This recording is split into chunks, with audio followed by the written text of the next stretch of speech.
Hello everyone, চলে এসেছি আজকে একটা নতুন মিনি ব্লগ নিয়ে। তো আজকে আমরা দুজন মিলে যাচ্ছি হচ্ছে কৃষ্ণনগরে বারোদোলের মেলা দেখতে।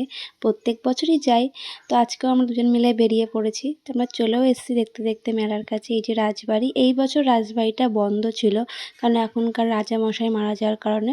তো এদিকে সেখানে মেলা ঘুরতে থাকি। মেলায় তো প্রচুর দোকান বসেছে, মানে এত দোকান বসে কোনটা ছেড়ে কোনটা দিয়ে মানে বুঝে ওঠা দায় হয়ে যায়। এখানে এইগুলো বেশ দারুণ লাগছিল। এইবার আবার নতুন কিছু মানে একটা গাছে বেশ লাইট দিয়ে বেশ সুন্দর করে সাজিয়েছিল।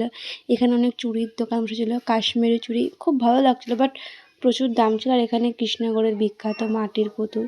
তারপরে আমরা এখানে পাপড়ি চাটের দোকানে আসলাম। মেলা ঘুরে প্রচুর খিদে পেয়ে গেছিলো। ফার্স্টে পাপড়ি চাটের প্রমোশন করছিলাম, কিন্তু খাওয়ার পরে একদম বাজে খেতে, লবণে ভর্তি করে দিয়েছিলাম, আমরা খেতেই পারিনি, টাকাটাই নষ্ট হয়েছে। এই দোকানে কেউ খেতে যাবেন সবাই খেতে। দিয়ে তারপরে আমরা দিকেই সুনামি নাগরদোলার দিকে দেখতে আসলাম। এটা আমার তো এমনি দেখেই মাথা ঘুরছে, উঠলে তোমরা নিশ্চয়ই হার্ট অ্যাটাক করে মরে যাবো। তারপর এখানে সব নাগরদোলা আমরা রাইডগুলো দেখছিলাম। তারপরে একটা আসলাম পাবলিকেশনের দোকানে, বইয়ের দোকানে।